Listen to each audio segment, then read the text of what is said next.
বটিয়াঘাটা সন্ধ্যা রহস্য। বটিয়াঘাটা খুলনার এক নির্জন গ্রাম। চারদিকে ঘন বন, মাঝে মাঝে ছোট ছোট নদী।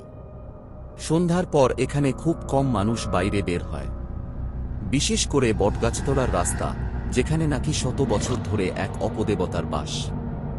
গল্পের শুরু। রাত প্রায় 10টা। রুবেল আর তার দুই বন্ধু মোটরসাইকেলে করে ফিরছিল শহর থেকে। শর্টকাট নিতে গিয়ে তারা ঢুকে পড়ল বটগাছতলার রাস্তায়। রাস্তা একদম ফাঁকা, চারপাশ নিস্তব্ধ। হঠাৎ করেই বাইকের বাতি ঝাপসা হয়ে গেল, আর একটা ঠান্ডা বাতাস বইতে লাগল। দোস্ত, বাইকটা কাঁপছে কেন? জিজ্ঞেস করল শামীম। রুবেল কিছু বলল না, শুধু গতি বাড়িয়ে দিল। কিন্তু যতই গতি বাড়ায়, বাইক ততই ভারী হয়ে যেতে লাগল, যেন পেছনে কেউ বসেছে। অদ্ভুত উপস্থিতি। তারা একটা বাঁকের কাছে আসতেই দেখতে পেল রাস্তার পাশে সাদা শাড়ি পরা একটা মেয়েলি অবয়ব দাঁড়িয়ে আছে। চুলগুলো এত লম্বা যে মাটিতে লুটিয়ে পড়েছে। মুখটা স্পষ্ট দেখা যাচ্ছে না, কিন্তু ঠোঁটের কোণে অস্বাভাবিক এক হাসি। শামীম ভয়ে চিৎকার করল, ওই দেখ, ওইটা কি মানুষ? রুবেল কিছু না ভেবে বাইক ঘুরিয়ে উল্টো দিকে দৌড় লাগাল। কিন্তু তখনই শুনল পেছন থেকে ফিস ফিস আওয়াজ।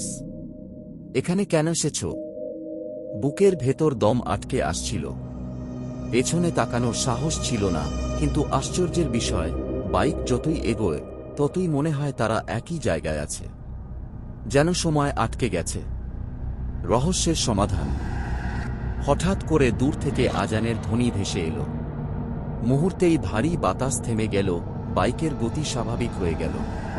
তারা তখন প্রাণপণে বাইক চালিয়ে গ্রামের কাছে পৌঁছল। এক বয়স্ক লোক তখনই বলে উঠলেন, তোরা কি ওই বটগাছতলার দিক থেকে আসছ? ওখানে গেলে পিছন ফিরে তাকাবি না। অনেক বছর আগে এক মেয়ে ওখানে মারা গেছিল, সে আজও ওখানে ঘোরে। রুবেল, শামীম আর রাকিব একে অন্যের দিকে তাকাল। আজকের রাতের অভিজ্ঞতা কি শুধুই কল্পনা ছিল, নাকি সত্যি তারা পরলোকের কারো সামনে পড়েছিল? সেই রহস্য আজও অমীমাংসিত।